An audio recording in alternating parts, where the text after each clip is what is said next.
Hello, everyone. Welcome back to day 2 of our Christmas in July challenge. Listen, yesterday we mixed, we poured, and we created our adorable Nutcracker molds. But today is the day that we've been waiting for. So we're going to get ready to demold our figurine here.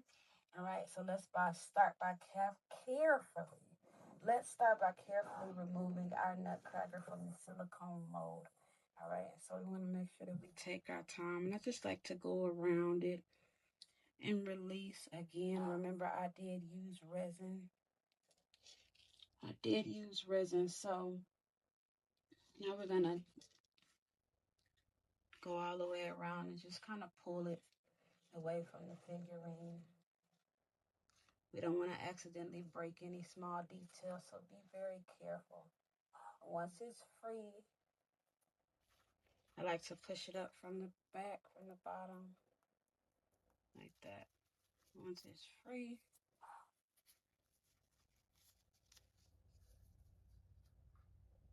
look at that. Look at that.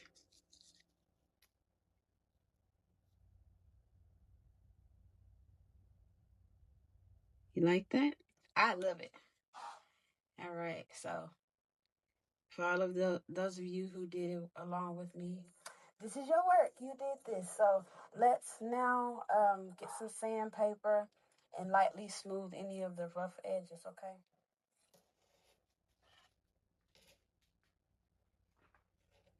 I do have my sandpaper from yesterday.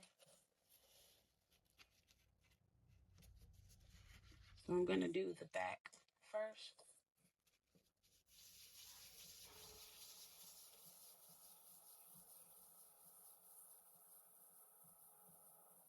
Remember, we're not trying to remove any detail. We're simply cleaning up any rough spot. Very smooth.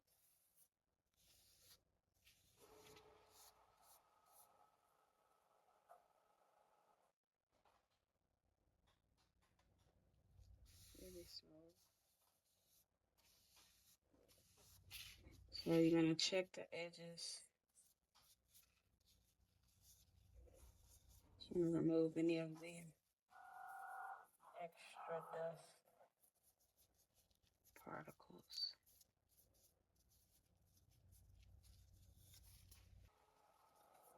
We usually like to brush it off.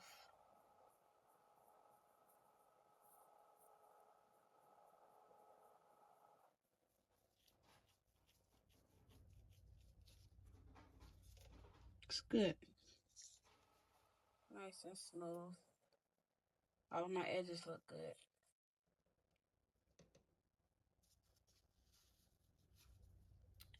It looks so nice. Okay, so this is now ready for you to put this in your paint kit. But we're going to put this off to the side and start on our canvases.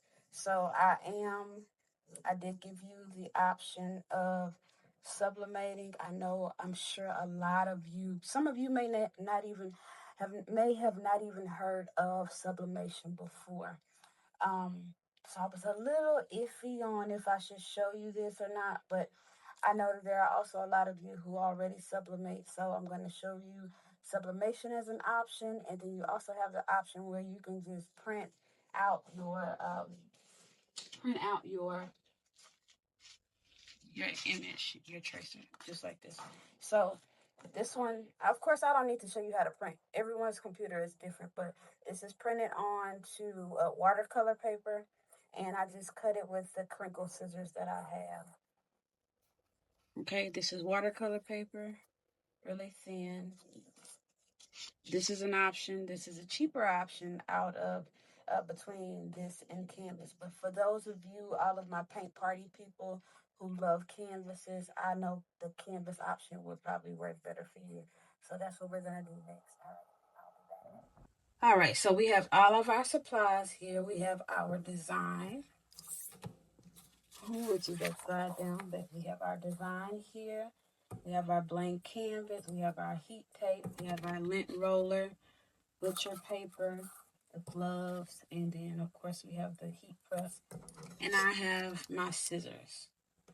So the first thing we're going to do is we're going to take our canvas, which is here. And I like to go over it with the lint brush just to get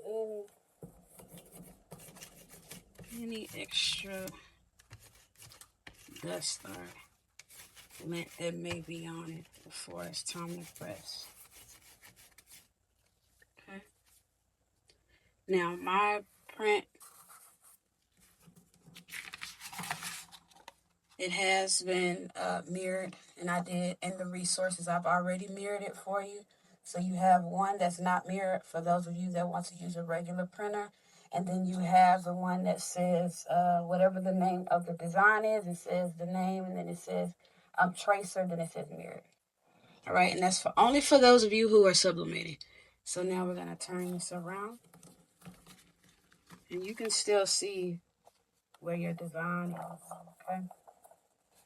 I'm going to bring it all the way to the bottom. Just like that.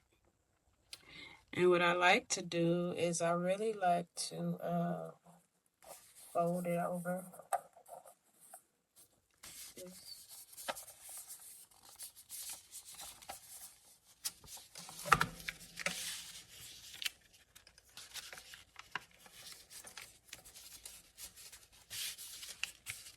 You take the bottom and do the same thing.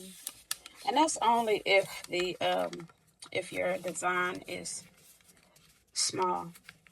So if this design were a 8 by 10, of course I wouldn't have to do this. And now you can see exactly where the design is going to go.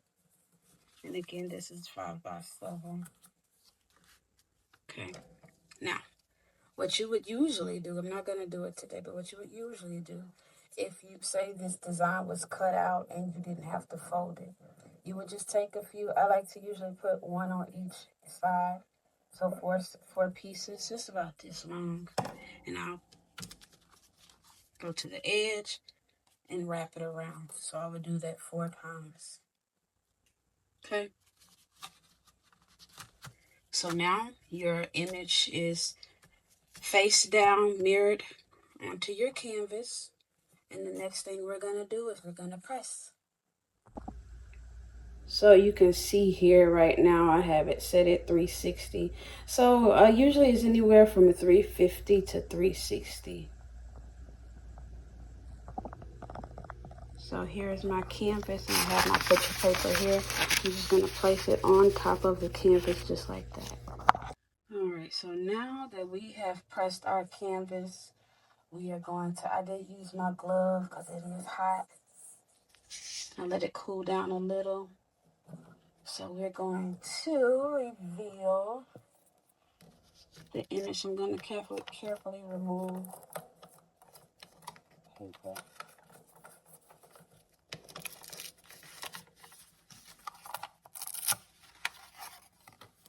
There we have it. Now, I will tell you this. Some people like for the image to be darker than this.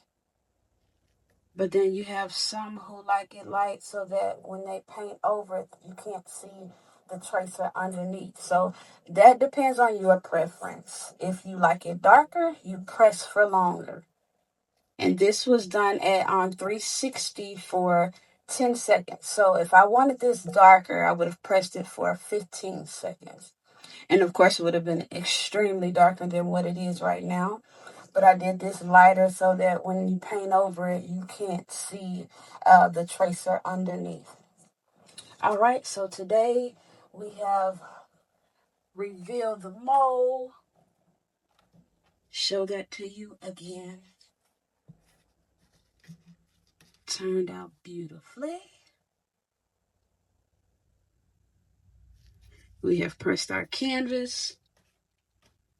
Then I also told you that you don't actually have to press if you don't have a heat press and sublimation printer. You can print from your regular printer on watercolor paper. Okay, everything that you need is linked. Okay, get the printer. If you want to go sublimation, you don't have any of the supplies. All of that is linked. All you need to do is click on it, and it will take you directly to Amazon so that you know what to buy.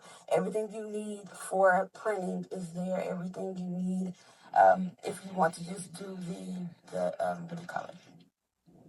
If you want to just print on the watercolor paper, that's also there. All right, so if you decide to sublimate, I want you to post it in the group. And if you decide to just print on regular paper, post that in the group as well. Okay, y'all, let's get ready for day 3. I'm so excited. I'll see you soon.